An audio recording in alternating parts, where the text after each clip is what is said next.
Atonement for Me, episode 42, Why Unicorns?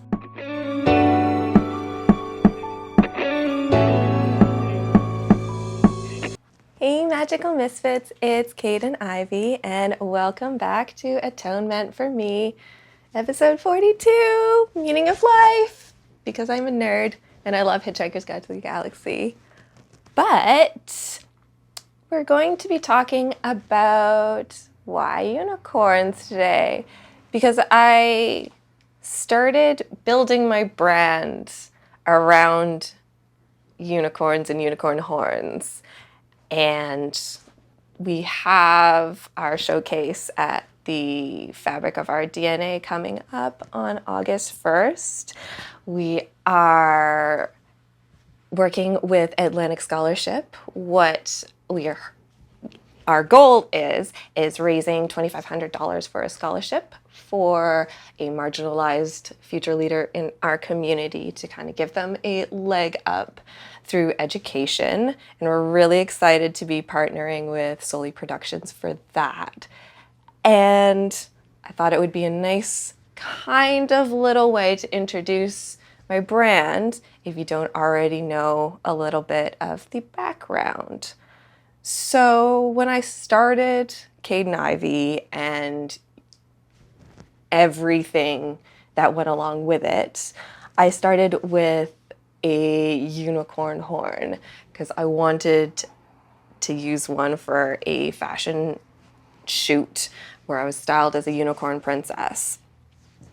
And the reason I was doing that shoot is I had just gotten out of a very abusive relationship. I had lost almost all sense of my identity. And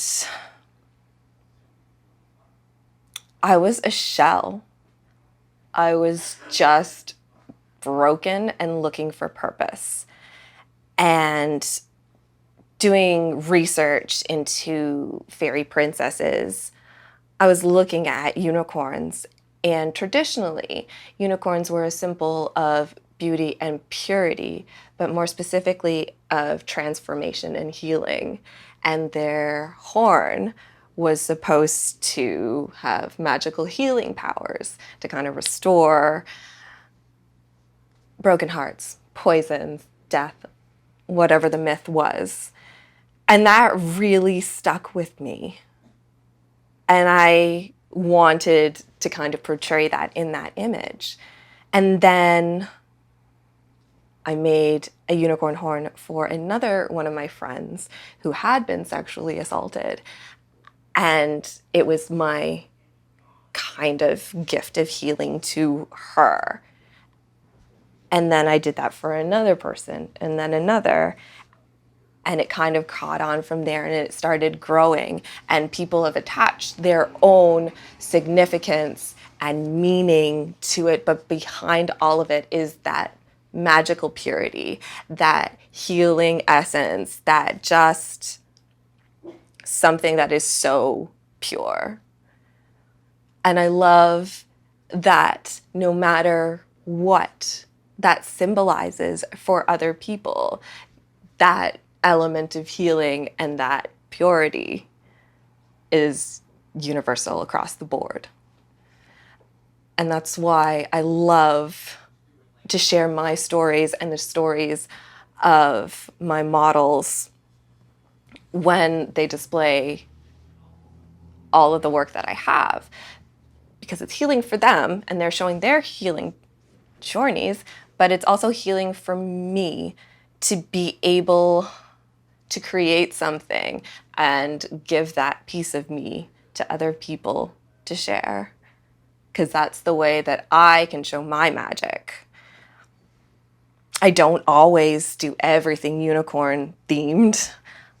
I don't do a consistent theme all the time.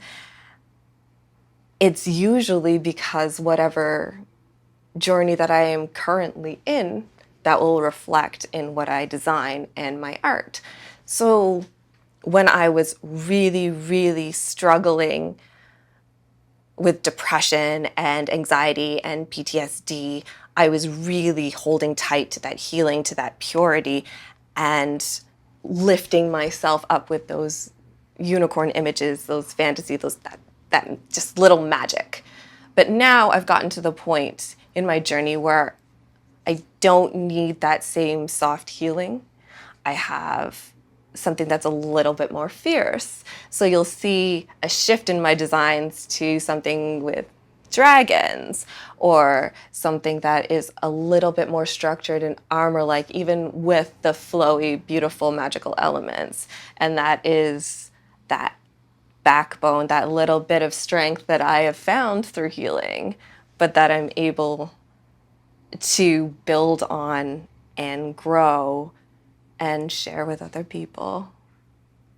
So if you want to see more unicorn designs, or if you want to see some of my new dragon designs, I really encourage you to check out our Fabric of DNA fashion show.